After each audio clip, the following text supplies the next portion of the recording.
everybody. Welcome back to another exciting episode of Psychic on the Scene. And as always, with me, the lovely Michelle Lyons-Polito, psychic medium. Everyone. Hey, nice to see everyone. And the other lovely co-host, Dee Scott. Yeah, so lovely. So lovely. And we have a real treat tonight for our listeners. I am a treat. You are a treat, doll. We have on Quinn from Pix 106, Quinn and Cantara morning show. So excited and so appreciative that you agreed to do this. Absolutely. And I love your podcast. I had it on all day today. It was awesome. I'm so glad. You and my mother. And I listened to the Clearing podcast 2 weeks ago.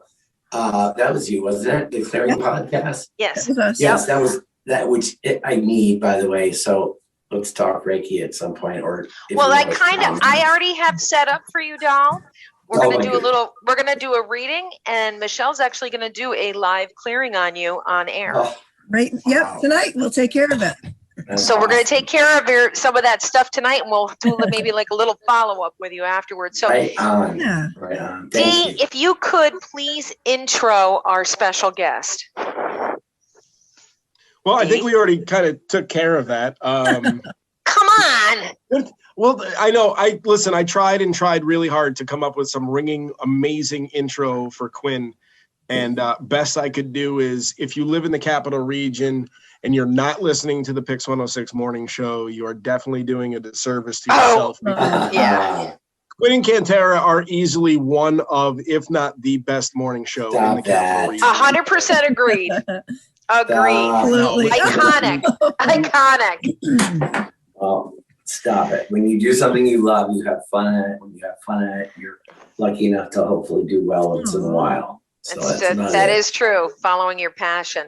So, Quinn, yes, we obviously Michelle and I especially live in the world of, ghosts, spirits, energy. Yep. We know you have somewhat of a fascination connected with this. So did you have experiences like this growing up? I didn't. I had one experience growing up. Most of my experience were dream oriented. They were horrible. Oh, okay, yeah. Interesting. But I had a very visual dream of a witch outside my window when I lived in Westover, Vermont as a kid. Back when they had that flood and everything was crazy back in the 70s. And I'll never forget hearing this cackling witch. And 45 years later, I'm like, oh, it's probably the hag or something, Oh, probably. Yeah. Did you feel awake at all? Do I what? Did it feel like a sleep paralysis experience, or were you fully asleep? No, because I remember going to the window. Going to the window and being immediately frozen with fear and then covering up. So, but it's never really been a problem. The question just kind of made me think, like, I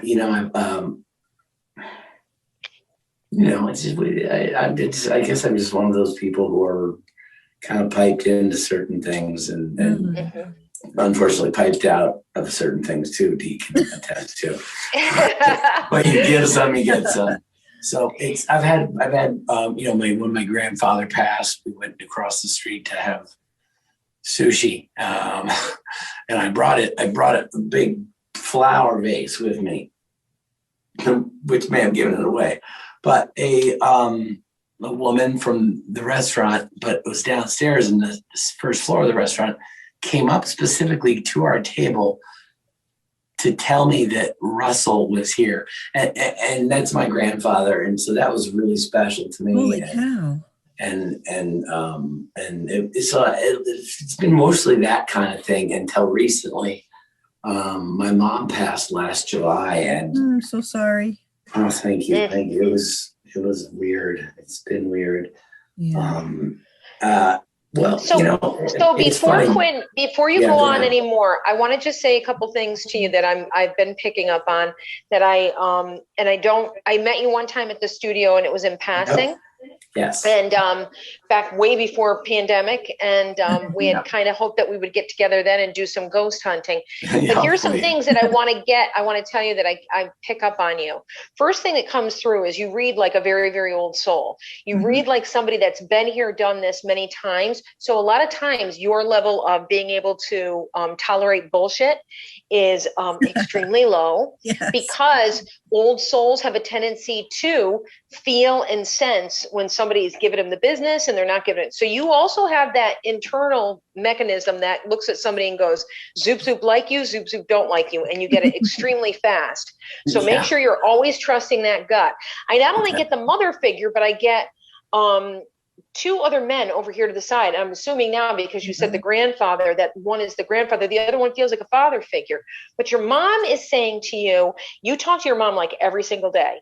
And your mom actually has kind of a good sense of humor. She's got a quirky sense of humor. She gives me the number 3. So I don't know if there's 3 of you and then the family, or you're one of 3, or if the month of March is actually an important birthday anniversary. She's one of 3. Her 3 sisters.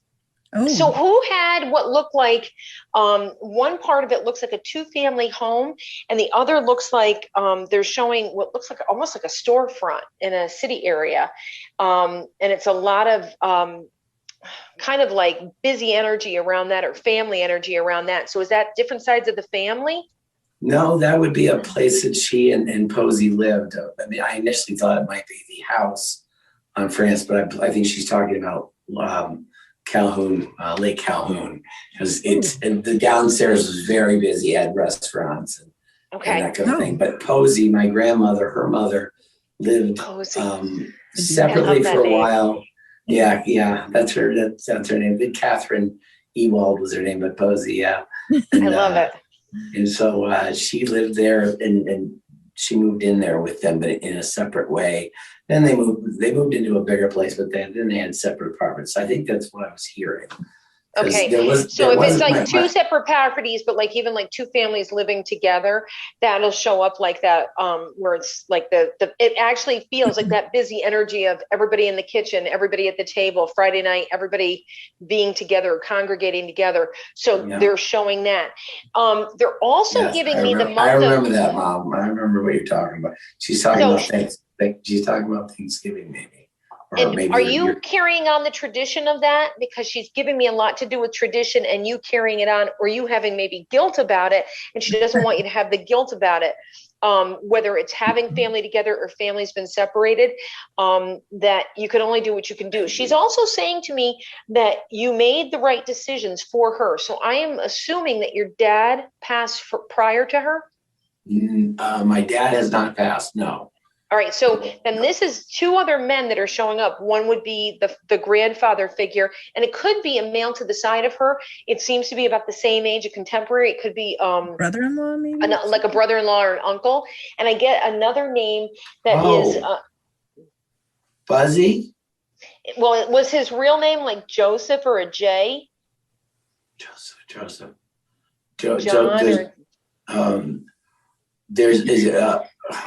There's so many Johns and Josephs in our family. Oh, okay. So then, I'm not to toot my own horn, then I'm on the right track, because it is a male giving a large letter J, but he reads to be to the side of your mom. Your mom feels like she was, along with your grandmother Posey, mom feels like she could really read people very well, too. And she was a strong lady. She wasn't easy breezy. She was a tell it like it is kind of a lady back when ladies didn't do that. Your grandmother feels like she was the same way.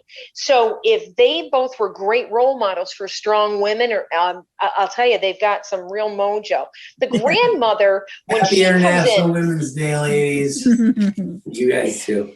So the grandmother is great. She seems like she was kind of like a Kathy Bates type.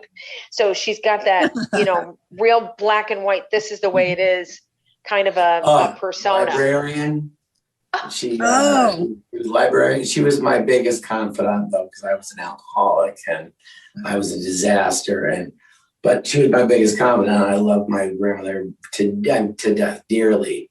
And but she smoked cigarettes and she hunched over a little bit. But she was a lovely, lovely genius of a woman. And my God, What a life. What a life.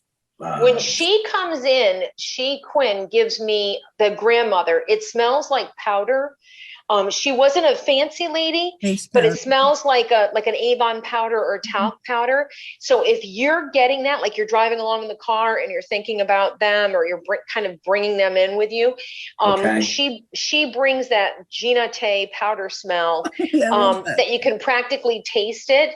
Mm-hmm. And your mother had, like, it feels like there was throughout her lifetime, whether her father had passed young, there was this whole feeling of she might have had fear, or she was always worried about stuff, but she was a stressor. She got things done, but there's this whole feeling of life was not that easy for her, Quinn. But they give such a sense of pride with you. They're also showing if you have been leaning towards doing something more creative, whether it's writing, it's that kind of time for you to do it now, the writing. Okay. So are you writing a book? Are you connecting to that? I just in the last 2 days. Oh my gosh. I connected back to my books, my actual books, not Amazon or Kindle or any of that crap. Like I was digging through really special books to me, which is. So were they connected with the grandmother? Like, did she give them to you? Pardon? Did your grandmother gift those to you, or is her writing in them? No, but there is some of my grandmother's writing on this table to my left, though. Oh, beautiful. Yes. There's also that's going to be a part of it. A little bit of lock of hair, and she gave it to me in a box, and I will always keep it. It's very cute. It's very sweet. So. She loves that. So she can generate her energy from that. Yes. You have a little piece of someone's essence there. They're around you more. I feel like I can connect. I feel like I can connect with my grandmother more easily than my mother, because I feel like my mother might be very busy. Does that make any sense? Well, she has, ironically, what I said, she has busy energy, but because she's more newly passed, there is kind of like a preschool over on the other side. So she's probably busy with kind of getting her mojo going on the other side. And I will tell you, you've probably heard from the other podcasts that when they cross over, they choose their heaven, Quinn. So if they need their heaven to be 2021 or 1984, they can be in like 5 different places at once, but they're not going to miss a thing. So you getting divinely inspired, so to speak, to start to write and expand your career, it's no accident. It would be kind of like them like tapping you while you're asleep and saying, hey, remember that thing you said you were going to do? Make sure you get up and do that. Get your ass going. And pay attention if things suddenly just appear. It's like, oh, I haven't seen that in a while. Where did that come from? Things will be presented to you, whether it be a book, a card that was sent, or even like you're looking at your phone and a picture will come up that you hadn't remembered that you would take in, and there'll be clues and hints within that. And you'll always get that feeling, kind of like a tuning fork. Like someone hits you. It's like, and you know, it's a moment where there's a nugget of information that they're passing down to you from on high, from above. And so there'll be plenty of those moments around you. Okay, that's great. I just looked at a bunch of pictures from our wedding yesterday, and of course, would not delete a single photo of my mother, even though I had to get rid of. Of course, you wouldn't. Yeah. Of course you wouldn't. With your mom too, she has the feeling that if she had been ill before Quinn, her passing feels very, very quick to me. And I get the sense with her that she knew, and she wants to make sure that you are getting the sign. It does feel like the sign of a cardinal. So if you're getting the cardinals all the time, or they're flocking around you, and every time you come out, you're like, there's another one. She sends that. But she's also giving to me, like she didn't have a lot of jewelry, but it looks like you might have like a piece, or there might have been like 3 major pieces of hers. Okay. Is it her ring? No, it's a amber necklace of hers. Yeah. Perfect. Wearing, right. Yeah. But that's funny. Right. I have all of her jewelry, and I've worn even the silliest of things for a fellow to be wandering around in, but it keeps me close to her, even though she never fucking wore it. You know, it's so funny. It's like, it's part of her when I was a kid, I remember her wearing it, you know, but after my parents kind of split, it's just she kind of went off onto her own thing, and it just changed everything. Literally fell in love with this wonderful woman named Jackie, who became another family member for me that literally saved my life at one point. And it's been a long. I do have to write a book. Yes. You need to write a book because part of it would be cathartic. 3 rehabs. You know what? Yeah. Bravo for you for being, you know, clean and sober. Thank you. 13 years this week. Woo! This number. Then that's another reason why your mom would have given me the month of March, the number 3. Because that's a big deal. That's an anniversary in itself. And I forget that with my people that are have gone through sobriety. She would have brought that up first too, and I think you did. Yeah, because it was just 3/5, 2008. Yeah. Wow. Congratulations. Good for you. Proud. So there's another mail over here to the side that has a large letter R for you, Quinn. And when I get this mail to the with the R over here to the side, I keep hearing like engines or motors. It's a lot of like things like clanking. And I feel like I've got tools. Might have even had a connection to the railroad because I can hear a train in the background. R as a first name? It could be a first name. It's like a Richard or a Robert. Okay, I don't know who Richard or Robert is off the top of my head. I only because I'm so taken with the R. My Posey's husband, who I was also close to from the restaurant, his name is Russell. Okay. Yeah. So wait a minute. You did say that, but is with Russell? Was he a tinkerer? No, he wasn't a tinkerer. No, but my other grandfather, Irvin. Are you getting an R from Irvin? It could be, but it keeps giving me this large letter R around this older male.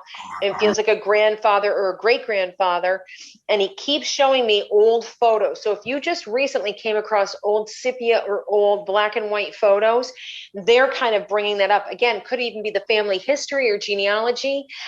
When I get that, I get a lot of tightness in the chest. So that gives to me somebody that would have had a heart attack or lung issue, could have been TB. But it feels like congestive heart failure. A man or a woman? That feels like a man to me. Okay, yeah. Richard, you said, right? Yeah, like a Richard or a Robert, and he's very, very thin, but I feel like it's Depression era thin. You know how so many of those men, you know, like their clothing looks baggy. And it's the black and white photo. So just keep it in mind. They're also giving to me that you're supposed to be traveling. So I don't know if you have family up towards the north, as well as traveling down closer to the city. So if you're doing some historical things or connecting with other family, it's doing this traveling all over. And they look more historical spots. My family were world travelers, and I was as well. I've been to 40 countries, and I say to my wife all the time, it's been a decade since I've gone out of the country. My last trip was 3 years ago, but you know, so I was so desperate to go somewhere weird, I went to Nicaragua, you know. And so that's the kind of traveler I am, and I haven't traveled nearly enough, and that's got to be what they're saying. It'll kick back in. Yeah. If your family was like that, and that's a thing, like you really have wanderlust, it'll never go away. It's more likely, Quinn, that's connected to your past life, and that would be the reason why you have the need to go. Like you could have been, you know, back in the day, like a soldier or something for the Crusades, and that's why. Speak freely with me, by the way. I am a full-on believer of and I have opinions to tell about just about anything within the realms of whatever they want to call it, pseudoscience, which is bullshit, by the way. So just go ahead and just sock it to me. Well, so typically with my clients that I read initially that I say like they're an old soul, it does feel like your life is layered. You've had many, and probably why in this lifetime you had to overcome alcoholism or any other challenges because you probably didn't get it right in the other lifetimes. So they were like, you're going to do it now. Working off of that. Yeah. Right. Enough of that. So if you have like times where you have literally felt drawn like Nicaragua, but that you just feel like you need to go back, see the place, touch the ground. It's almost like it's calling to you, but it doesn't necessarily have to be that it's a place that you would stay. So I have clients that'll say, I really am drawn to California. We have nobody there, but I want to go. It's probably because you did that in the last lifetime and things probably didn't go too well. So you want to go back in this lifetime to just kind of go, everything's good. I'm okay now. So any fears or phobias, you usually bring them over from that lifetime. Yeah, it's kind of like getting back on the horse. You just got to get back on, and then you can move forward from that situation. This is the 19th state I've lived in too. Holy cow! Yeah. Where are you from originally? Where were you born? I was born in Minnesota, Minneapolis area. And, that's where my oldest son is currently living, in Minneapolis. I have such a love for it, and the Twin Cities is my family's home for over 100 years. And oh my gosh! Wow. I do miss it dramatically, but I'm a keeper of the family stuff. That's my job too. but my parents were so young, and so we traveled. I lived in every New England state, and then my job ended up being radio, which is, transitory like crazy. And so this is the first house I bought, and I just turned 50. Oh wow! Crazy. So it's finally kind of settling in, which is layer number 5. Right, exactly. Layer number 5. So are you on water, or are you really drawn to water? And I don't mean as much like the ocean. I feel like either like the Mohawk River, Hudson, or a lake. Not locally, but no, it's always been one of my greatest passions is water. I attribute it to my grandfather and my mom, I think. So is part of your family Native American, or are they French Canadian? Nope, they're not. Not my DNA, my 23andMe does not say that. God, everybody now is in the DNA data bank. I know, it's so funny. I love it. They keep changing it. Freaks my husband out. He goes, how can they change? I said, they're changing not your DNA, they're changing how they see it, how they look at it. Yes. Crazy. What haplogroup group you're in. Exactly. It's kind of cool. So funny. I see a lot of your, we'll get to the clearing part after, but I see you've got past lives popping through too. When Katie said water, I see you with like this, like a jacket that goes to your waist, and you're pulling it down, and you're on a ship, like a ship's captain, and you've got that, it's not a binocular, it's the one thing, not a periscope. Yeah, the pier glass, right? Yeah. Peering glass. A spyglass. Spyglass. Yeah. That's the kind that you collapse back down. It's brass, and you're putting it away. And so, I mean, I'm happiest on the water, you guys. I'm happiest on the water or in the water. What's your sign? What's your birth sign? Cancer. I mean, Cancer is a sign. Yeah, that is a water sign. So that's probably a component of it, not just that, but in this lifetime. Right. Yeah, I'm sure. Yeah. Sorry to interrupt. I'm sorry. No, I keep interrupting. Go ahead, Michelle. That's how we work. Now, what town did you land in? Where did you buy your house? Boston Spa here in the village. Oh, nice. It's gorgeous up there. It's beautiful. It's the most Stepfordy weirdness I've ever had in my life, you guys. Stepford weirdness, I love it. But it is everything that this layer of myself needs. After having drank myself near death for 10 years, after having lived in an incredibly tumultuous relationship with a bipolar person for so long. You've been there, done that. I think all of us. Yeah. So my wife is a teacher, and she's quiet and just is this ninja of mood. It's like insane, and she's so patient. with me. And so I always think Posey brought her to me, but I don't know. They do you know that they do. Right, Michelle. They definitely do. So somebody probably from her side of the family brought in and with your Nana, your Posey, brought her to you. And the interesting thing is where you are now, and you read kind of like your Zen, you would have wanted calm or peace at this part of your life.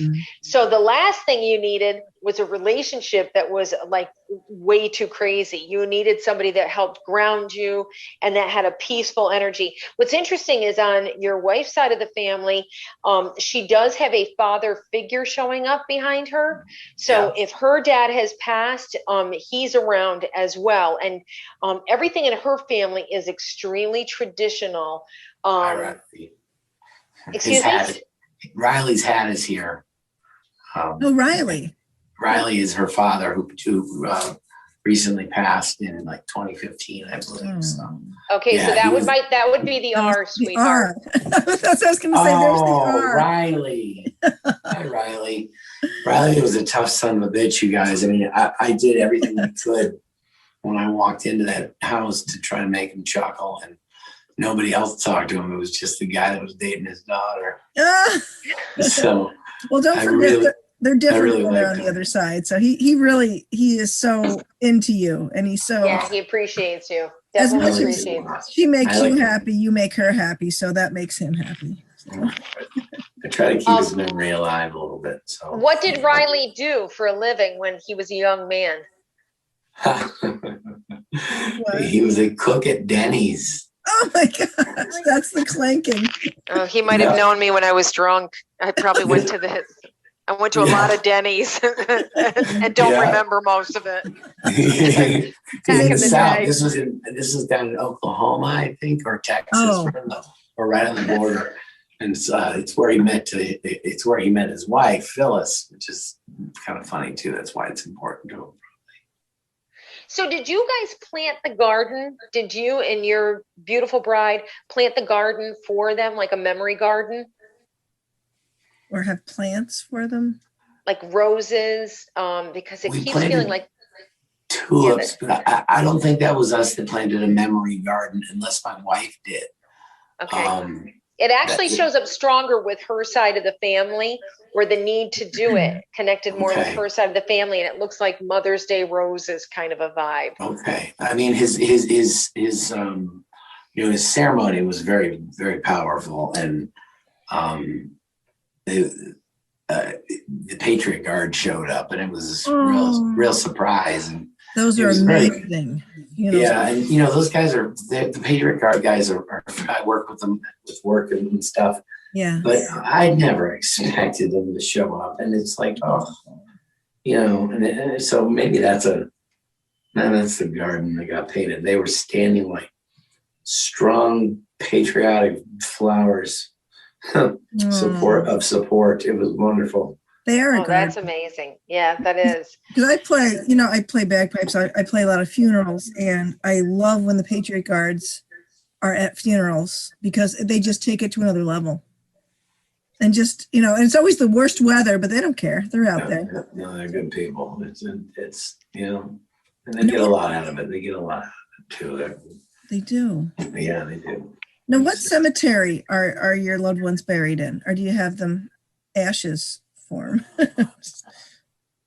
Well, it's a good question. So which loved ones? We're talking about like my grandfather his ashes are spread on the convergence of the Yangtze, Yangtze River, the Yangtze, the other one in China, the Yellow River. Yes, the three biggest rivers in Asia.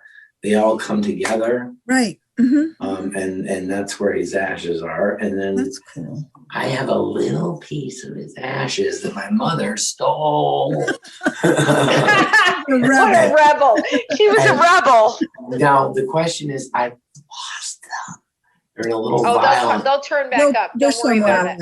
Okay. You lost them in the move, but they'll turn back up. Okay. I'm sure they're packed away somewhere. That's funny.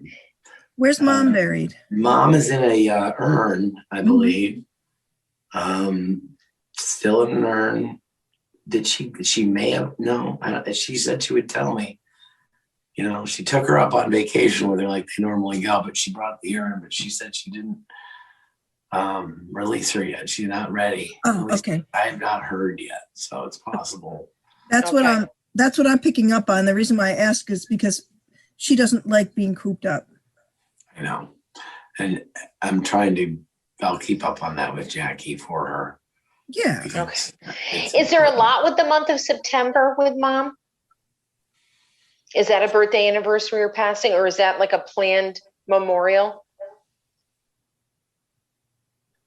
No, I don't think September. No, I mean, unless it's, I mean, for me, but she knew 9/11 was big for me, but that's about it.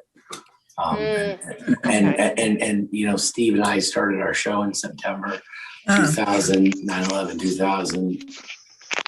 So, you know, I've had some things happen in September for me. It might be with her that you guys wind up then, or your family is ready to do it, but it feels like that feels like the memorial for her because it looks very autumny and it's still sunny out and there's still a lot of leaves on the tree.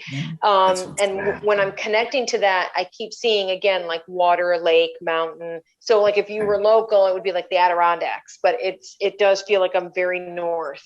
Yes, northern Minnesota is probably where it's going to be. Oh, perfect. In the lakes. Yeah. Yep. Northern Minnesota is where they used to go. So that makes a lot of sense. Also, in that Quinn, was there a baby that was lost? Recently? No. In the family history, it feels like either Mom's level or even Posey's level. Did Posey lose a baby? There wasn't a lot of chatter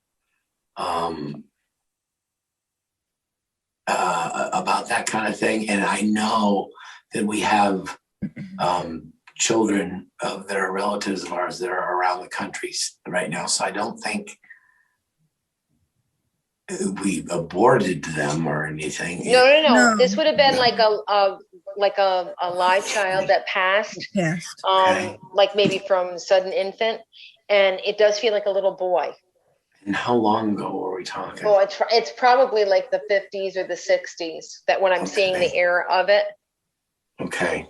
Don't be surprised if you find it. When you're digging I'll look. I'm very curious. It is possible, and it's possible it happened and it was, kept quiet too. True.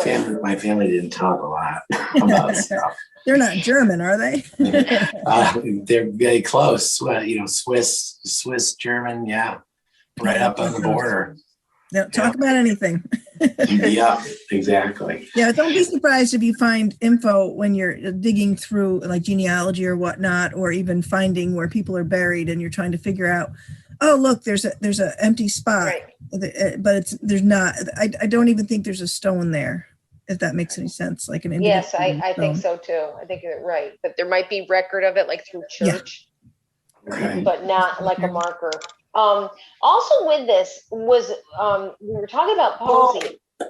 I'm sorry. There is a baby buried at the family cemetery, Lakewood Cemetery. I think it's and it's buried way in the corner of the plot, away from everybody else. That's it. Yeah, that's exactly what I now remember that. I'm getting incredibly chilled. Yep. Confirmation chills. And they've got the baby with them. They have the baby with them. Oh yay. God. So he's not all alone. No, he's not alone. And it's a lot with your mom, and a lot like your mother loved everybody. She might have been tough to warm up to people, but she really, when she loved them, she was so like protective of people. Fiercely protective. Yeah. You could feel it. You got a lot of her in you. Man, I feel that way. I feel like I would, there's very few people who I would die for, but I would die for a few very select people in my life. No questions asked. No questions. He's a good one. Yeah. So, in your family, did anybody ever in your family, Quinn, have ability or, like you said, you have a lot of stuff with dreams, which is a really common way to get things psychically. And typically, especially people that have had a lot of like busy brain thought or had addiction or self-medicated, they don't get things during the day. But when they go to sleep, they get visitations, they get premonitions. Yes. So that's pretty common with that kind of brain chemistry. So my dream situation, I take trazodone to go to bed. So it's literally like someone hits you over the head with a baseball bat and you wake up at 5 a.m. You know what I mean? Yes. So, but when I was a child, it was, well, look, I'm not afraid. I have a lot of mental issues. I have some manic qualities. I've got major anxiety issues. I've got my body dysmorphia disorder has been the biggest bane of my existence since I've been a child. You know, I have so many issues, and keeping myself balanced is tough. It's tough. I'm not even sure what I'm talking about right now. Well, you were talking about the sleep and having to take like a medication basically to sleep. So it probably has kind of suppressed any of those psychic dreams. But when you do get them, you better make sure that you're journaling them because you're getting it a lot. And you might also be at a point, I don't know if you do anything that is like a meditation or breathing work, that you might get more things that are like waking dreams, almost like a daydream, like you're driving in the car and your brain goes on autopilot. You start to get downloads of information. So I am everything I'm getting of late in the last year or so, less than a year, has been while I'm awake, and in various forms, visual forms, like orbs and stuff, like insane orbs. Oh yeah. And then a mutual agreement that what comes to my mind when I have a specific question for my mother is the answer. That is my connection to her.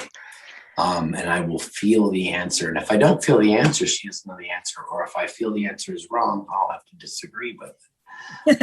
I usually know what she would do. One of my biggest struggles is not having her as a sort of an ear to bend. It's been tough. So. But it really does sound like you are making creating a way to connect with her, even though she doesn't have a body and she's not physically here in our dimension, but she is fully active. And like you said, you don't really feel her as strongly. It takes them a while to get their sea legs when they go to the other side. They have life review. They got to check in with everyone. It's just a busy time. But like Katie said, she's not missing a beat. She's with you for every moment. And you guys are creating your pathway, your dialogue with one another. And it'll only get better as time goes on. Yeah, it gets easier. Yeah. You guys, I at the very beginning, we were saying, what my experience in stuff was. And I sort of glanced over the year prior to my mother. And this is really kind of embarrassing, but it's true. And I heard you talk about it in another podcast, so I got to bring it up. Okay. It wasn't John Cena, was it? No, wrestling's not my thing. I'm a ghost. I'd like to wrestle with John Cena, but that's that's another show. I have not wrestled, but did grab me by the throat. Oh. Okay, we'll talk about that another time. Right. But it's what was I saying? It's the year leading up to your mother's passing. Yeah. Oh God, what was my whole point? Were you getting premonitions, or were you getting information prior and kind of a sense of knowing? Yes. So you mentioned this in the podcast. I became a ghost show fanatic a year before my mom died. I purchased every edition of Ghost Adventures and every edition of the Dead Files. I just finished last night's Dead Files before I came on with you guys. I mean, Kindred Spirits. I mean, everybody from Cindy on Holzer File. I mean, everything. It's ridiculous. Okay. And so then here I am all tuned up I'm all tuned up with my ghost adventures and my fucking craziness. And my mom dies. So Right. I know, because I got to see her and I got to tell her to come to me. And I've told her that before. And she has come to me. But why the year before my mom dies do I? And then ironically, I get them all for fucking free for $5.99 a month this year with Discovery Plus. So she made sure that you got a bargain on it. That's So, her thing. Yeah. I really believe that families and people, individuals, leading up to a major event, it doesn't matter if it's a 9/11, a family loss, like that, like super intimate with you and your mom, that your spirit guides and your family in spirit is doing preparatory work for you to raise your consciousness. And it could be as simple as, and this has happened in many cases, a young person walks out in the kitchen and says to their mother or father, you know, if I ever die, I want my, all my organs donated. And family would be like, why would you say such a thing? And they're like, no, just, it's on my mind. You know, I want to make sure that if anything ever happens, it's literally within a short period of time that the family actually has to honor that very conversation. And they actually say how strange it was that their child told them that. There's other family members that will do things like, kind of like the family history, or they write things out, or they reconnect with family members that they haven't seen. That's another part of that there's no accidents. So you having all of a sudden this hunger or awareness for the afterworld or the afterlife is, you had to have something that you knew when your mother left, that you knew your mother was gone and your heart is broken and you're grieving. This is like the hypnosis without being hypnotized. Now I know what that is. Right. Yep. Okay. Do you guys remember in Ballston Spa, a man killed himself and his daughter and his wife? Yes. Yes. A couple of years ago. Yeah. Yes. 0.4 miles from my house. Okay. Adams Circle, like right next my neighbor. It was a horrific thing to think about, you know, it was a horrible thing. And I became sort of fascinated with it in a way, but also terrified. Right. And then I got into the ghost thing, and then I went across the street and I investigated the park across the street, and I heard Christopher. I heard Christopher, which is my given name from my grandmother. And I heard something very, very, very, very malevolent, bad saying, get out, get out, get out, right there in the middle. And it's not far from that. And it was right around that time. Anyways, I'm sure it's my mind playing tricks and I'm stepping on the snow or something. No, you had a ghost experience. Yeah, I believe that you had, because it wouldn't have impacted you. So Chris, or Quinn, if you had just like a thing that you could dismiss, and it was just like, I probably was the snow, or it probably was a squeaky door. You don't get the feelings along with it. But when you have a paranormal event where your hair gets stroked, or your clothing gets pulled on, your coat pocket gets tugged, you hear somebody whisper and you actually think it's a physical person. You're like, it had to be the way I was standing. You get an overwhelming feeling through your body, that pins and needles, almost like you're holding your breath. You might feel icy cold. Your tummy might feel funny, or you might get a pressure on your forehead, which is all physical attributes to paranormal that you don't have, like when you just like hear your name called and like you wake up and you're like, I'm dreaming about it. Yeah. So what you had was paranormal. Yes. So my fear to that, and leads to the clearing, of course, is that something from that, or something from an experience I had in England when I was going to school once, while I was trying to astrally project, and I became literal electricity, 100% electricity in my head. I had my eyes closed, and it was the scariest thing I'd ever had. I had to jump out of it.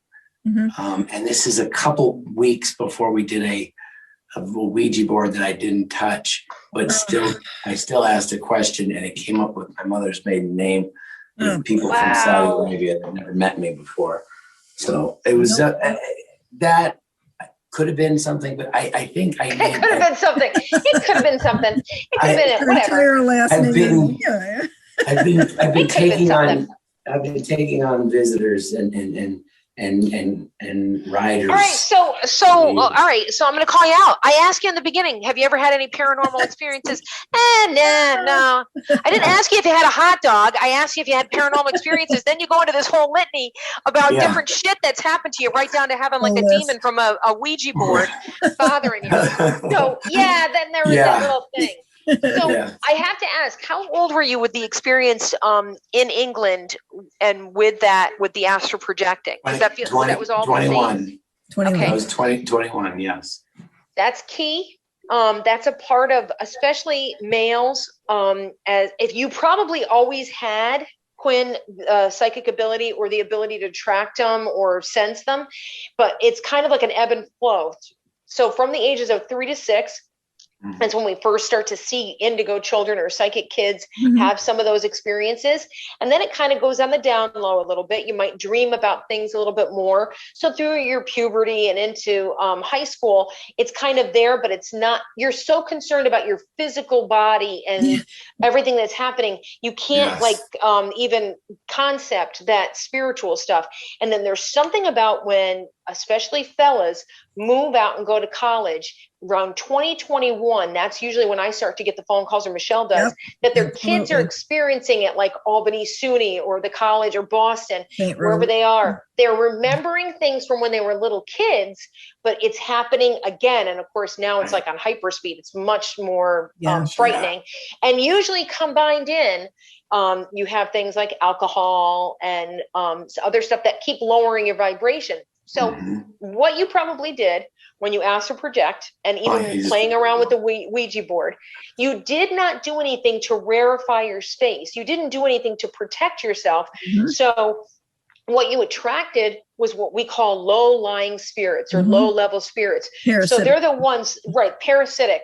They're the ones that haven't been able to move on. So they're just waiting for somebody like you to come in and say, I'm looking for Abraham Lincoln. And they're like, I'll be Abraham Lincoln. How many dates have I had like that? That's great. It's hilarious. But it's the truth. That's how. And I am aware of that. I'm not that crazy. So with all of that, you could have, and Michelle and I know a lot of male friends, and when we finally work with them or connect with them, they'll talk about, Jeff DeMarco is one of them that I'm thinking of, Michelle, from the time they were around that age, like an attachment. And they just followed them through until they got much older and much more settled. And then it just seemed to kind of maybe got tired of them being good. And they just kind of fade away. But there's always that imminent fear that it's going to come back up again or be right there with them. So, you probably need a clearing, but you're probably a person and you're involved with the public, that you're always going to attract them, Quinn. Which is fine with me. I most of my experiences have been with real intent, and whether it was real intellect, that's a different story. You made me think of one last really nasty thing that happened to me right before I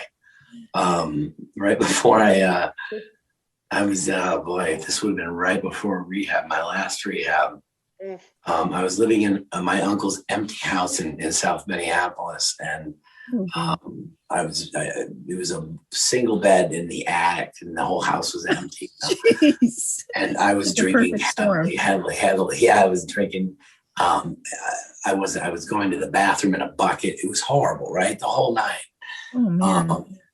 And I remember one night lying on my back, drunk as a skunk. So I'm sure it was just drinking. But I remember a dark shadow reaching from the ceiling downward, completely black, still smoky to an extent, not like jagged edges reaching for me, and me waking up and saying, that is not, whoa, what is that? I called my father, who I hadn't spoken to my father. My father didn't visit me in my first rehab. So I don't talk to him about this shit. I called and I said, what the fuck were you doing in my house this morning or last night? Why were you in my house? I was so convinced somebody was going to help me or reach me, but it was not. It was something negative, and it was coming down to touch me, to do something. And I was close to death at that point. Oh, and it was probably dark. It was darker than dark, even though it was dark in there and blotted out light. Is that? Yeah. Yeah. It was like street light coming in, dark, but dark over that. Yeah. Right. Yeah, that's definitely kind of entity you don't want hanging around. No. And usually caused by just what you're saying. You're at a moment of crisis. You're at your lowest level, and it draws in, like attracts like. Yeah. And it's so if you were at a low level with your own spirituality, your energy, you're going to attract that in, whether you meant to or not. And it just kind of wanders in. It could have been connected with home. Like you send out a beacon, in a sense, inadvertently, a beacon. This is what, this is my vibration, and they're going to follow the trail. They're right. Follow the I think I've talked about this. I've said that people that do astral projecting, I talked about it on other podcasts, that sometimes when they're leaving their body, or in a case like what you were going through, you're kind of like, in essence, leaving your body, Quinn. Yeah. And you will have in the room these dark shadows that try and grab at you. And I had more than one client or more than one student ask me about it. And I kept thinking, what the fuck are they talking about, these loonies? And it turned out on an obscure website, I found that there is a thing called phantoms. And phantoms show up and they grab at you. They try and hold your energy. Right. And they try and even suffocate you. And I guess what it is it's a negative projection of yourself. It's like a mirror. All your bad coming right at you. Poltergeist or something. It's right. Yeah. Wow. And I bet I am guaranteeing you I've created multiple of those around the house. Not poltergeists really, but what you were just saying. Phantoms. Yeah. Phantoms. Yeah. I'm pretty sure I've even seen them. Oh yeah. I have seen an orb with my own eyes. Well, to your left, I keep seeing a disturbance the whole time we're talking. Lower. Yeah. That's my Alexa thing. Well, it's right in front of the wood. I don't know, it's a desk or something. Oh, in front of the wood, right here? Yeah, closer to the screen. Yeah, right in front of there. There's been something trying to manifest the whole time. Right here. Okay. Yep, well, a lot of family. This is my grandfather's desk. Oh, okay. This is I practice a very ritualistic form of Tibetan Buddhism called Sakya Buddhism, and so I have a shrine set up here, and that's where my grandmother's stuff is. Okay. And my great grandmother there's a photo of my great grandmother up here, and so okay. Yeah, so I've got and I have a lot of silver family cups that they got as babies over here. So when you said Richard, I didn't really think. But now we know it's Riley. But it makes me think that maybe that it's kind of cool. I haven't had a lot of contact with that level of generation in my family before. You can ask your grandmother and your mother to introduce you to them. Yep. I had that happen recently. I was always saying, why does my grandfather not come through? And my grandfather, the 63rd anniversary of his death in a horrible accident down at the Port of Albany, he was burned. And my mother was saying, look, I found his obituary. We were talking about it that night. And I'm a psychic medium. I try to connect with him. Where is he? My father brought him and introduced, my father's in spirit too, introduced him to me. And now I feel him. He's with me constantly. No kidding. It's amazing. It's like the flavor that, different spirits have different flavors, I like to say, and or feel. And now he's here because I got introduced. So you can always ask. It's like, hey. Funny, because I sleep downstairs in the basement every once in a while. My wife had shingles the other day. Oh, no. And so I was like, I'm going to sleep downstairs. But I have a lot of pictures of that generation, which is great. My great generation, great and great. And I felt very connected to to that because it was a little spooked out down there because it's my basement, and I knew something was there, and it was very odd, but it was connected to it, so it's interesting to me. So I apologize for babbling. No, you're doing. Oh my God, I love it. This is something. It's so awesome. I can't wait for you to share with your wife afterwards, what we talked about, and let her know that her dad is around. Oh, look at that. Oh, it's beautiful. That is amazing. Oh, Quinn, that in itself is a memorial and a great way for you to honor your family, Quinn. Yeah, and it's also very peaceful, and as I said, I need a little bit of ritual to go through. I'm a bit ADD, and so that helps me to sort of make sure I get everything done. I don't do it nearly as much as I should, but I try. Who does? I know, right? We all try. Yeah, everybody tries. So, Quinn, are you open to have Michelle do some clearing work on you? Absolutely. Please. Okay. Now, my question is, I can clear your home and property to start with. Does that work for you? That would be lovely. Thank you. Okay. Now, I'm not going to have you say the address because it'll be on the podcast. Right, exactly. I can connect because I can see you're in your home right now, right? This is Yes. your house. Okay. So I'm dowsing. I can't get my camera to tilt. My son like glued it to the wall or some crazy thing. So you can't see, but I'm using a pendulum and I'm dowsing. So I'm going to say your actual name in my head because I want to make sure. I hear interference. Is anyone hearing that? Anyone else hearing? Yeah, Katie's breathing into her microphone. Oh, sorry. Not a ghost. I'm sorry. Thanks, Dennis. You got it. Oh my God.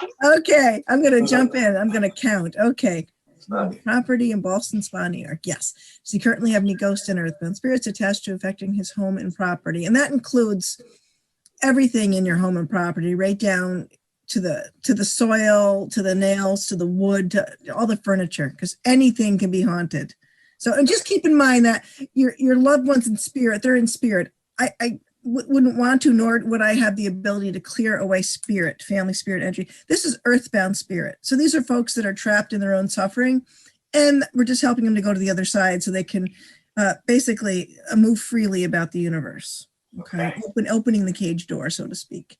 Okay. So we got ghosts, more than 5, more than 10, more than 15, more than 20, more than 20, 25, 24, 23. So there's 23 ghosts attached to your home and property. So we're going to send them. Close your eyes. You might feel them, or they're going to go through me or Katie or Dennis. Well, someone will feel them go through. I call upon my team in the 5th dimension to please send down the appropriate angels to escort all 23 of the ghost and earthbound spirits that are attached to affecting Quinn's home and property in Boston Spa, New York, to the light. I pray that God's pure light and love permanently fill the spaces. These energies, once occupied with loving, healing, divine light and love, no longer will they be earthbound. And just so you know, my pendulum started like flipping around while I was doing this. So yeah, I was feeling it the entire time through my entire body. As soon as you said, close your eyes. Yeah, and because they kind of zoomed in. Did you feel them go through you? Yep. Okay. Because I didn't. I felt a steady flow, not specific numbers or anything. Yeah. Oh, yeah. I just count to make sure I get them all because I'm not a numbers person. I'm a Scorpio. I don't do numbers. So that's the ghosts. Now we're going to check for negatives. So there's the real parasitic things. And, they're not scary. I mean, I like to say they're scary or whatnot, but they're just residual energy. So we're going to count those and send them on their way as well. So, okay. Property, Boston Spa, New York. So you currently having negative energies or entities attached or affecting his home and property? Yes. More than 5, more than 10, more than 15. 12. So that's not really bad. Okay. I call upon my team in the 5th dimension to please send down the appropriate energies to escort all 12 of the negative energies and or entities that are attached to or affecting someone property in Boston Spa, New York, into the violet flame, where they will be completely consumed by the violet flame and transmuted into God's pure light and love. No longer will these energies exist in negative form. Here they go. Woo, okay. My shoulders relaxed. I'm not even kidding. Oh, see, your shoulder, yeah, because I think they're like those trapezius muscles or something. That's where the negative energies, things enter through the back of your neck. So if you ever see Native Americans smudging, they using the sweetgrass, they're always bringing the smoke over their head to the back of their neck, because that's like your vulnerable spot. And so that's where, when you feel that pressure in your shoulders, that's all the baggage of other energies and entities that it's not even your baggage weighing you down. So when they lift, you actually feel a physical response to them leaving. Which I did, which normally I don't feel that kind of feeling with my shoulders. That's it takes so an cool. awful lot of the vape to make that happen. That's awesome. Michelle is the best. I'm telling you, Oh, for getting rid of that Thank stuff. you. But I'm watching Quinn, his eyes, when I do clearing, some people, they get sleepy. Have you noticed? They get really relaxed. I feel more relaxed. I'm not even kidding. I feel more relaxed. And I haven't even cleared you yet. So I'm going to do that. Oh my gosh. Well, let me make sure that, are there any vortexes or portals? No, your house felt clear. It didn't have any like a portal or a vortex, which would, we'd have to like deal with that. But it's just kind of stuff that you've brought home.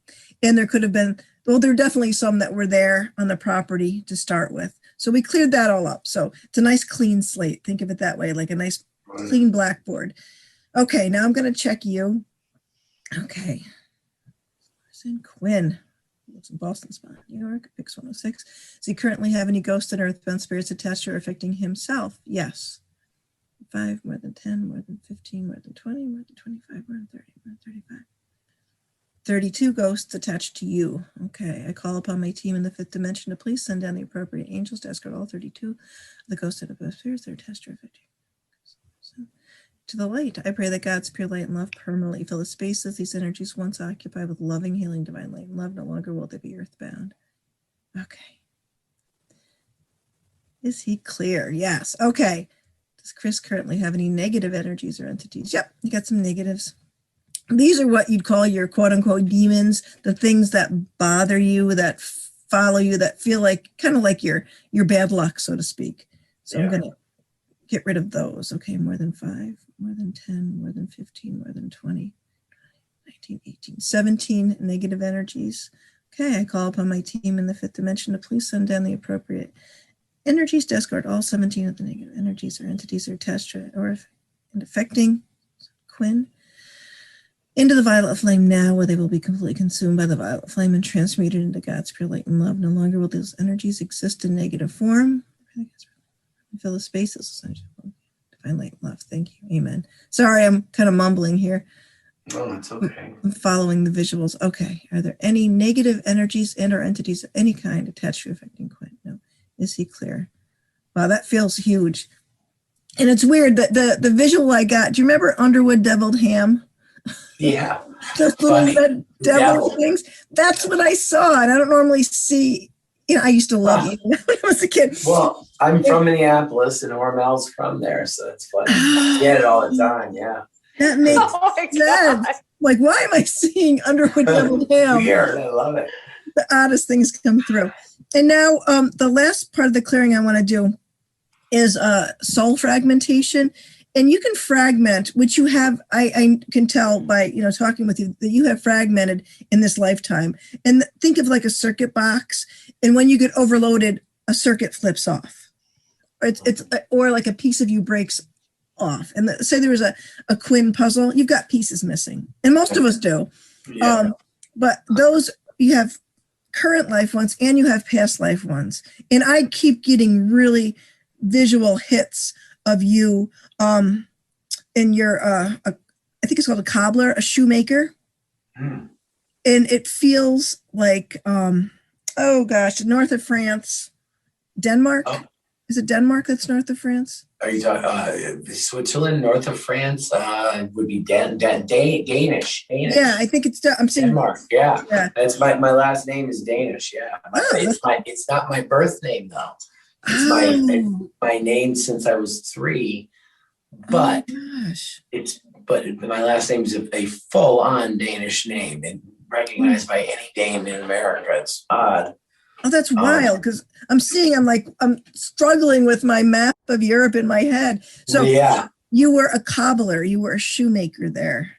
No kidding. And Okay. I'm not sure that lifetime is coming through very clearly because I see the big hunks of like leather hanging in your shop and the little nails and the forms, the wooden feet forms, and you're making boots. And I'm just trying to. I have hundreds of shoes, you guys. Oh my God. That's hysterical. Clearly carried over from that lifetime. It drives my wife nuts. Oh my gosh, that's Wow. hysterical. Because it's usually people think women have more shoes. My husband has more shoes than me too, so I'll just throw that out there. I do. I love my shoes. Let me see. Is there a tragic? Oh, okay. There's a drowning Yep. in that Mark. lifetime. In that lifetime. There was a drowning in this lifetime too? This lifetime would have been my lifetime. Yes. Yes, there was a drowning. It was a family member, a cousin, distant, more distant than close. Okay. But that's the first drowning that came up with. But there's a drowning in Denmark, you think? Yeah, this is a past life. I mean, this is Okay. I don't know, it looks like 1600s. And it There's a looks lot of fishing up there too. Didn't you guys see something about fishing? Mhm. Yep. Water. And oceans. This feels like it looks like a canal. It's not, it's like a river, but it's got like the walls, like stone walls built up, and it's a child. Oh gosh. Okay. So losing a child. I lost a child. You lost a child, and it just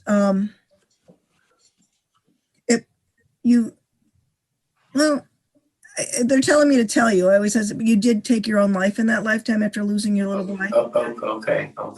Okay. So that's what, I don't normally like sharing, but that they're telling me. Like I said, please tell me. Yeah.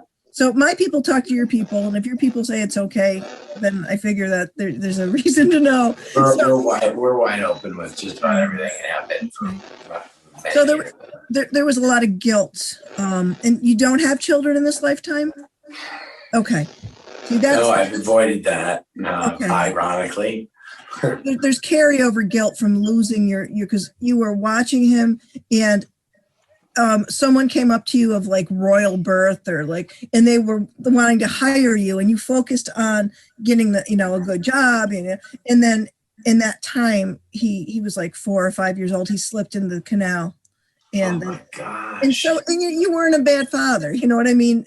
Unfortunately, these tragedies happen. So in that lifetime, you eventually just you hung yourself. So yeah. And they're telling me this to tell you. So no, all good. But don't. I've heard it all. Believe me. So that. Yeah, and that's some of your the feeling of like self-punishment is what they're saying. So we're going to clear that, but they share that lifetime with me. And then we jump forward. Yeah, we jump forward. I'm not sure. Yeah, this is forward. So you almost look like a Puritan in this one, like a pilgrim. So okay. And you're very religious and very unyielding. Yeah, it feels Puritan, but you're in the new world. So you're in America in this one. Ironically, in this one, I feel that you're trying to work with Native Americans, but you won't give an inch with them for some reason. And it leads to a starvation. It was probably like one of the early, like, Roanoke is what it feels like. And I don't know if they're Puritans, but I think they're all back then. And you end up, you get shot with an arrow. I probably deserved it. And it's interesting because I see you're inside of a palisade, the wooden stakes that you put the palisade that surrounds the settlement, and you're standing facing out, and an arrow comes and it strikes the post right to your right. So you're on the right side looking out, and then you look at that, and then you feel a thud, and you look down, there's an arrow in you, and then you. But it feels like Roanoke. I don't know. There's so many early settlements. And then the last lifetime that I'm seeing, it shows you, and you're probably with Darwin is what it feels like. You're on a ship. I think so. This is jumping out of my history lessons. USS the Beagle. I think if his boat was called the Beagle, I don't know. But you're on a boat and you're exploring, and I see cages and containers. You guys are collecting. You're not Darwin himself, I don't think, but you're collecting samples. And I think you're a younger kid. You're like a cabin boy, I guess you call it. But you're helping out and you're collecting the samples and the plants and the animals. And there's an excitement at sea because you're at sea and the spray is coming up over the sides of the boat, and it's just the excitement of being out. And you've got the uniform, you've got that little waistcoat is what they're showing me. But and the reason, I mean, these are interesting lifetimes, but they show me lifetimes where there's like tragic death because that's where the damage comes from. And so just giving me the little. So what happens with this one is I think it's malaria, but you're taken by a fever is what they're saying. So, and you are buried at sea. No kidding. Which is not a bad thing. It's better than. Oh, I like that. That would explain a lot of things, I suppose. Because you're wrapped up, and they wrap you in a sheet, and they put you on a board, and they're giving me a very vivid image of you just sliding down. But in a way, it was liberating. Because you're not. Where this one? You could pinpoint the sea for crying out loud. Don't know, because you're out. It must be in the middle of the Atlantic. Or were they in the Pacific? It's where I'm seeing. It's just international waters. You're not near anything when you pass, because you're heading back. Gotcha. You're on the return trip, and so it feels like the Atlantic, because the Pacific has that bluer look. It's the more gray Atlantic, and I'm heading back. Yeah. Okay. So you didn't quite make it back, unfortunately. Yep. But you had the adventure of a lifetime, so there's no regrets with that one. But you do regret not seeing your mother again in that lifetime and making it back to your mother. So that's where the fragmentation came from. So I'm just gonna. So what I just wanted to. Well, they gave me those to share with you. I'm gonna count your soul fragments, and so there's two different types. Well, there's three actually, but there's the earthbound soul fragments. Those are the mini me ghosts, the little pieces of you that broke off, and they're like memories, like instant replays happening in various places on the planet. And then there's dimensional soul fragments. They happen when people astral project without protecting themselves. So I know how to protect myself now. I didn't back then. Okay, so I think you picked up some parasitics that way. And then there's the fifth dimensional soul fragments. Those are the pieces of you that say, that's it, I'm out of here, and I'm going back to heaven. And a big chunk of you will go up there. And that's not a negative thing, except for you can't be grounded. You feel like you're not really here. You're kind of spacey because your part of you's up in heaven. You need your parts and pieces down here. So, and sometimes people, could I be thinking of other life versus heaven? Yeah. Oh, yeah. Yeah.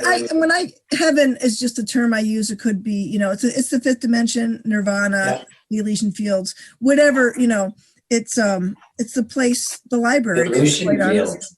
Elysian fields. Yeah. So, I always see a library. It's like the sum total. He was a librarian. Yeah. And there's that kind of podium in the middle where your book of life is open for you when you get there. That's the Akashic records, right? Yeah. Yeah, it's cool. I love it. So that's really cool. So, but I mean, when I use the term heaven, I brought up Catholic, so it's interchangeable for whatever, Yeah. Oh, yeah. I just, I've been thinking a lot about aliens lately. I've seen some and captured some on video, and you have to share all of this stuff with us that you've captured. I have it all. Yeah. My youngest is obsessed with aliens. So we talk. List of links. Yes, send those. I will. Wow, that's a mic drop at the end of the podcast. Again, what the hell? Yeah, GoPro night lapse. Wow. Yeah, I mean, this is that very energetic time after my mom passed, where everything was happening for 2 straight months, and in our practice.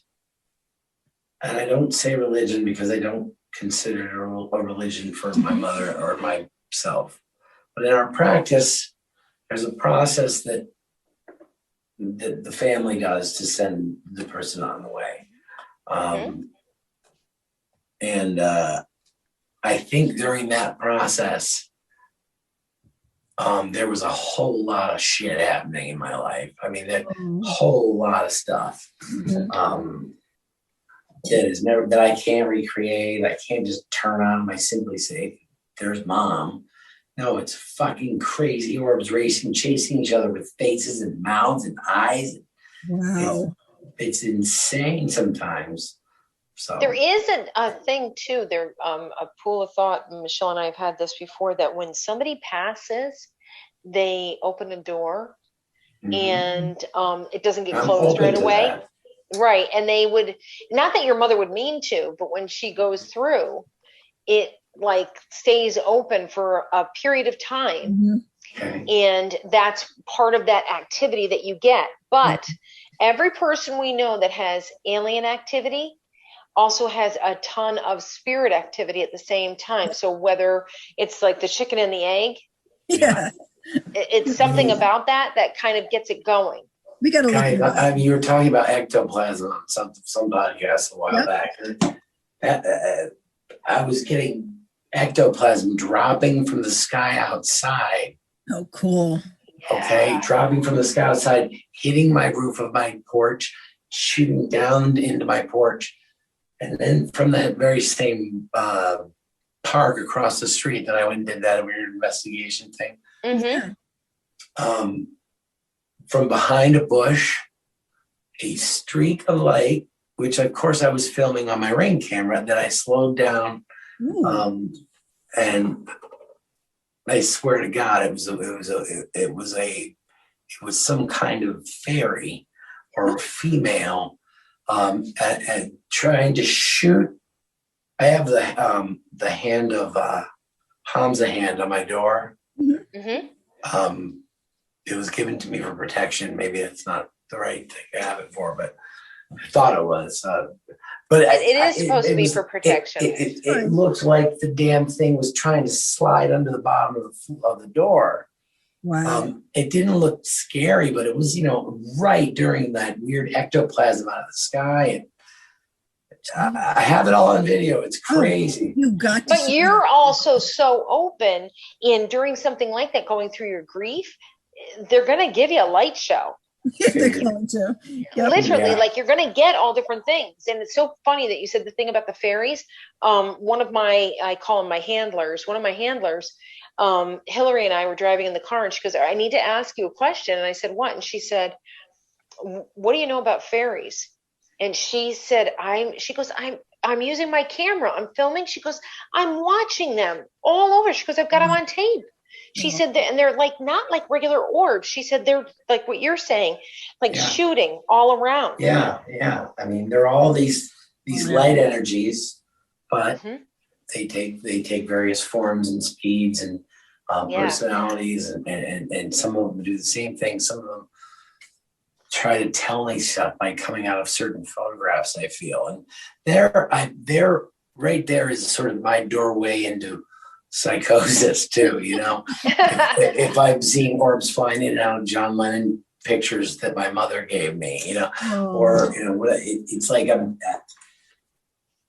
I've had to really have a kind of a come to Jesus moment with myself and how I'm feeling about all this, and how it's affecting my everything, my wife, my life, and the happiness in our home and our animals. I've had some really lucky things happen to me in the last year. I didn't expect to have happen. So I feel like I'm doing the right thing, and I feel like I was really strong for my mother's passing. You helped her cross. Definitely. Yeah, I did. Yeah, we knew. Yeah. You made it much easier for her. And so she's going to do everything in her power to make things go smoothly for you now. Watch your dreams too now, Quinn, for the next couple of nights, actually, now that Michelle, and we've spoken, but that Michelle's done the clearing work for you and the soul fragmentation. Yes. Did I say that right? Yep. Because you'll start to have some like real clarity. Things that might have been more vague will be more like spot on, or you'll hear things in your head more spot on than with an assuredness, like a real knowing in you that no, this is the concrete way for me to go. And you said something interesting. I tell a lot of clients that are going through major grief. When you go through a major loss like you did with your mom, you tend to have that year, 2 years after, major life transition. And I truly believe, and when it's major transition, it's the biggies. It's career, relationship, friends and family, like your one circle of friends and family just kind of peters away. And then all of a sudden you have a new assembled circle. And it's not like you go on Facebook and go, fuck them, I'm blocking everybody. It's not that kind of a thing. It's literally it's a quiet change of guard. And I really think it's your family in spirit bringing you these opportunities. You might have made one change and it works like a domino effect to create the life that you're supposed to have. And they bring it to you. They bring you the synchronicity, or they bring you the good fortune. I'm a real introvert. You know, other than a show, I'm not, I'm really introverted, and it's tough being, it's tough going out and when interacting sometimes, Yep. Introverted extrovert. You said something about me being frustrated with stuff very easily. Yes. Bullshit. Yeah, bullshit. Like it's enough bullshit. Enough bullshit. My job is, I love my job. It's my favorite thing in the world to get out of the house for. And my other favorite thing in the world is my house and my wife and my family. But I'm really lucky. I'm really lucky. Very lucky. So thank you for your help. And anytime. I felt like I had some stuff, and I feel like I need to concentrate on keeping that clear as well. Keep it clear and do your stuff. You have the ritual stuff. Full moon, new moon, biggies for all of that, for clearing and setting those intentions. Kind of just gives you a checkpoint for you to make sure, like, oh, I haven't been so good about it. Let me make sure I'm doing it. So it reminds you to do that. And now that we've got this relationship, that you can contact Michelle or I anytime. And we are so grateful that you came on. Thank you, Dee, for setting this up with Quinn. Thanks, Dee. Wonderful. Yeah. It was a lot of fun. Very, very, very interesting. And really, really enjoyed it. You'll have to give us an update if anything happens there at the house, or how you're feeling later on. Oh, and by the way, I would spend the night at Saratoga Hospital. Yeah, me too. Oh, let's do it. Let's do it. Just so you know, Quinn, I am like the biggest chicken shit. Here I do this for a living, and I live in the stockade with my boyfriend, and we live in a loft, and this place is like high-end haunted. So we'll be watching stuff, and I'll literally go, and he'll go, do people know that you're a psychic medium, that you're scared of frigging everything? And that you're like, because I'll go, did you see it? Did you hear it? Did you hear it? So last night, walking around. It never gets old. That's the thing. It never gets old. Exactly. I love it. Just out of curiosity, did we just decide that we were going to spend the night at the Saratoga, whatever the hell it is? We're going to use you as bait, Dennis. You're the bait. Yeah, I know. Yeah, I Dee, we're putting you right in like one of the rooms, and you have to be in there with like a doll, like a Mrs. Beasley doll. No. Yes, because that's not fucked up at all. Yeah, no. That would be really crazy, Mrs. Beasley. The doll from shit? The TV show. Yeah. I still have a Mrs. Beasley, just so you know. That's hilarious. I'm bringing it. That's great. I love it. Keep that. Well, thank you guys. Let's get together and do something fun like that. And all right, we'll definitely and- do that. We'll plan on it. Thank you again. So grateful for Thank you, you. Quinn, and Thank you, grateful for guys. you Thank you sharing so and your sobriety. Thank you Thank you so very much. Amazing. Thank you. cheers. Thank you, Dee. Dee. Love you and love you, Michelle. Thank you so Love you much. And thank too. you to all of our listeners for your suggestions and your sharing us and liking us and subscribing. So please keep up with us and let us know who else and what else you'd like to hear about. Look forward to talking to you guys again. Thank you. Have a great night, guys.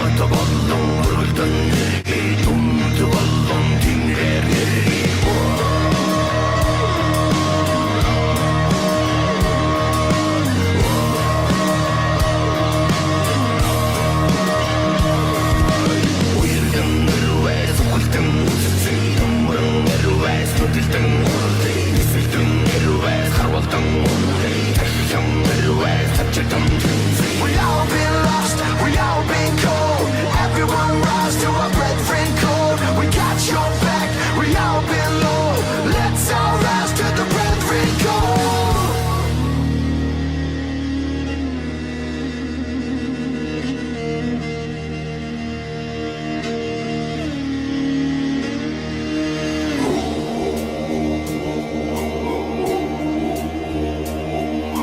정글이 걸었다 헛스던 다시 현민들과 애쓴 우리 딩크의